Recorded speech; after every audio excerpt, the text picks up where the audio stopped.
සාම්ප්‍රදායික පාලන ක්‍රමවලින් ඔබට ගොස් තාක්ෂණය මුසු වූ කාර්යක්ෂම සහ විනිවිදභාවයෙන් යුත් නව යුගයක් කරා අප දැන් පියවර තබමින් සිටින්නෙමු.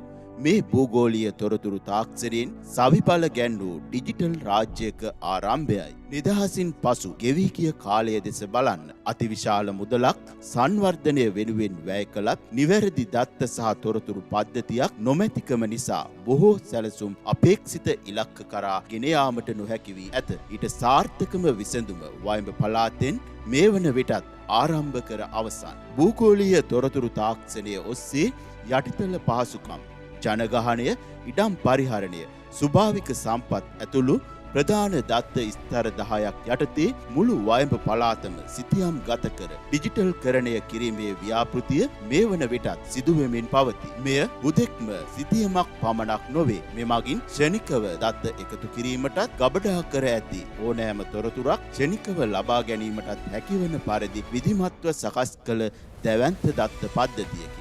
එමෙන්ම මහජනතාවටද මෙම පද්ධතියට දත්ත ඇතුළත් කිරීමට සහ යාවත්කාලීන කිරීමට අවකාශය සලසා තිබීම හරහා මහජනතාවගේ අපේක්ෂාවන් ඉටුවන අතර වගකිව යුතු රාජ්‍ය නිලධාරීන්ගේ අධීක්ෂණය යටතේ තහවුරු කර නැවත මහජනතාවටම විනිවිදභාවයෙන් යුතුව පරිහරණය කිරීමට ඉඩ සලසා ඇත.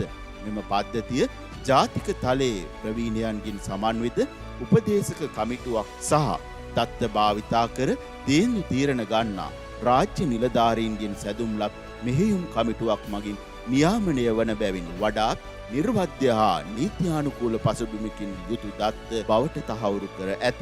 මෙම දත්ත පද්ධතිය හරහා දිවයිනේ සියලුම ඉඩම් සහ වෙනත් සම්පත් වඩාත් ඵලදායීව කළමනාකරණය කර ගැනීමටත් ආපදා අවදානම් කලාප කල්තියා හඳුනාගෙන ජනජීවිත ආරක්ෂා කර ගැනීමටත් මෙම තාක්ෂණය උපකාරී වනවා. එක් මධ්‍යගත දත්ත ජාලයක් මගින් රාජ්‍ය ආයතන එකිනෙක සම්බන්ධ වීමෙන් වංචා දූෂණය අවම කිරීමට හා ප්‍රාදේශීය සංවර්ධනය කඩිනම් කිරීමට සාර්ථකව යොදා ගැනීමේ අවස්ථාව පවතී. බොහෝසත් රටක් ලස්සන ජීවිතයක් යන ජාතික දැක්ම යථාර්ථයක් කිරීමට නම් පළමුව රාජ්‍ය අංශය ඩිජිටල් කරණයෙන් සන්නද්ධ කර ඊට සමගාමීව කටයුතු කිරීමට මහජනතාව දිරිමත් කළ යුතුමය. මෙම ව්‍යාපෘතිය මුළු දිවයිනම ආවරණය කරන ඒකාබද්ධ දත්ත පද්ධතියක් බවට පත්කිරීම අපගේ අරමුණයි. එන්න දත්ත මත පදනම් වූ ඩිජිටල් ශ්‍රී ලංකාවක් ගොඩ නගමු.